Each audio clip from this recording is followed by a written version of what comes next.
For the article, The Importance of Cultural Sensitivity in Business Dealing, we have covered understanding the importance of cultural sensitivity and doing your research.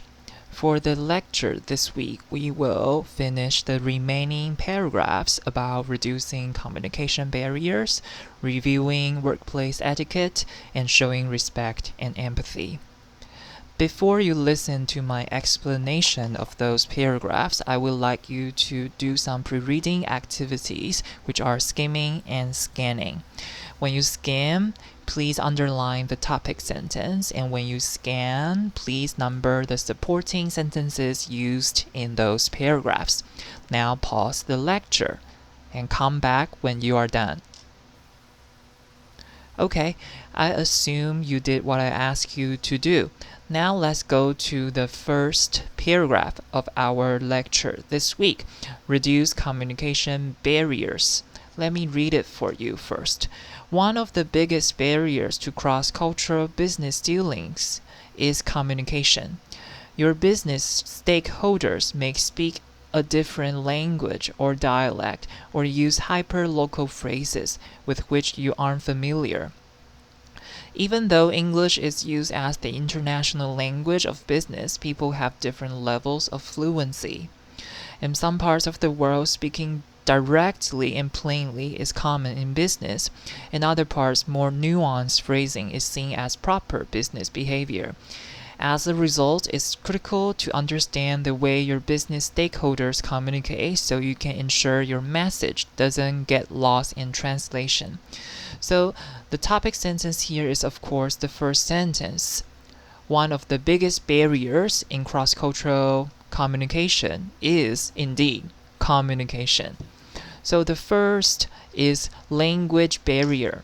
So, people might speak German, Italian, or Japanese, but sometimes people whom you are dealing with might speak a different dialect. So a dialect is a form of language spoken at a particular part of a country. Okay? So if you visit a customer from China, maybe they might speak a completely strange dialect you have never heard of before, or even use hyper-local phrases. What does it mean? It means phrases or expressions or words people know in that particular country only. If you speak that language but you're not local, you might still don't know anything about that. So one example is a phrase Taiwanese people use quite often recently, 是在 hello. So if you use this word to a second language speaker, Chinese language speaker, they might still don't understand what you are talking about. And speaking directly might be good in certain countries because they value clarity and efficiency.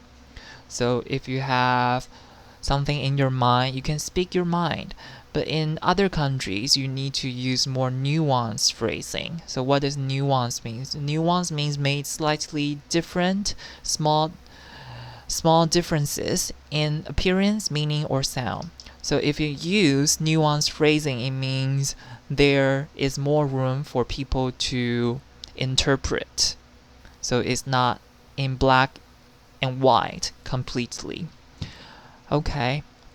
And more importantly, people's levels of fluency of a particular language is different. So we must pay attention to these differences so that we can ensure our message doesn't get lost in translation. So this is quite a commonly used phrase. It means not very good as a result of being translated into another language or told in a different way. It means it's not authentic. Okay, so this is the first paragraph. Reduce communication barriers. Now the second paragraph, review workplace etiquette. So from our lesson last week, we know etiquette means a set of rules people follow in social groups or social situations. Let me read this paragraph for you first. Take time to figure out the workplace etiquette norms of your business stakeholders. Our cultures play a big role in how we use body language to communicate at work. In North America, making eye contact during a business transaction shows honesty and an effort to establish a connection.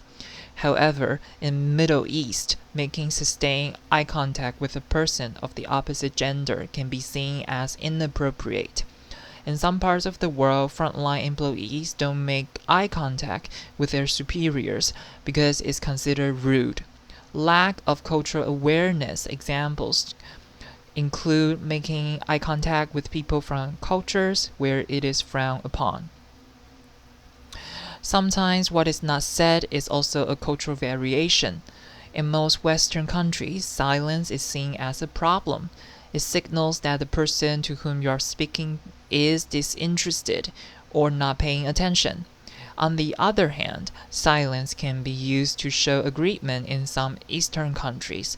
In some Aboriginal cultures, it is important to have a period of silence before answering a question. So the key here is, of course, different rules people follow in different cultures. So it's the first sentence.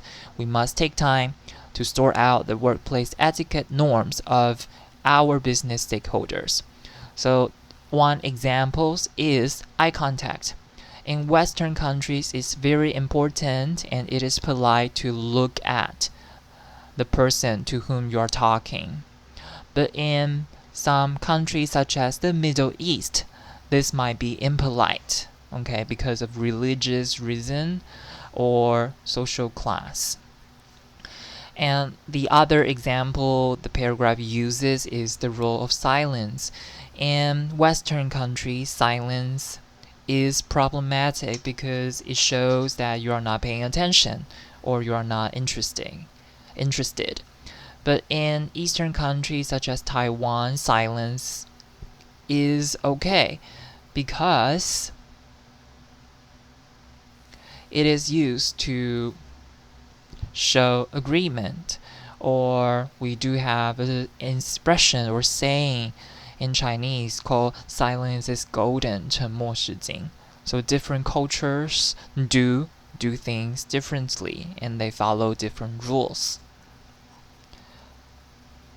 So sustain here means continuing for a long time. Okay, the last paragraph, show respect and empathy. The key goal of being culturally sensitive is to show others respect.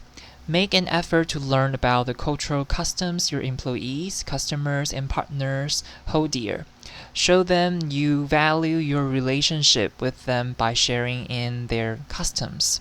For example, if a Muslim colleague is celebrating Eid, a major religious holiday, bring a treat to enjoy together. If a customer is from a different country and celebrates a national holiday, wish him well on that day. Small acts of kindness can go a long way in showing others the importance of cultural sensitivity in business. So, this paragraph is about being respectful for other cultures. So, the topic sentence is, of course, the first one. The key goal of being culturally sensitive is to show respect. So we need to know what other people hold dear. So hold dear means something people consider important or valuable.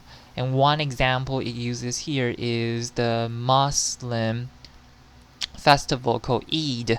So Eid in Arabic means feast, festival, or holiday. And on the day of Eid, it is a festival to break the fast. So people will be eating, drinking, and celebrating nonstop. So if you do have a Muslim colleague on that day, you can bring treat to celebrate it with them, or you have other colleagues from other countries celebrating certain festivals, you give them your good wishes to show them that you respect their cultures. And that's why it says small acts of kindness. It is those small actions we take in our everyday life that can sustain a good relationships. So small acts of kindness do go a long way. Okay, that's it for the article, The Importance of Cultural Sensitivity in Business Dealing.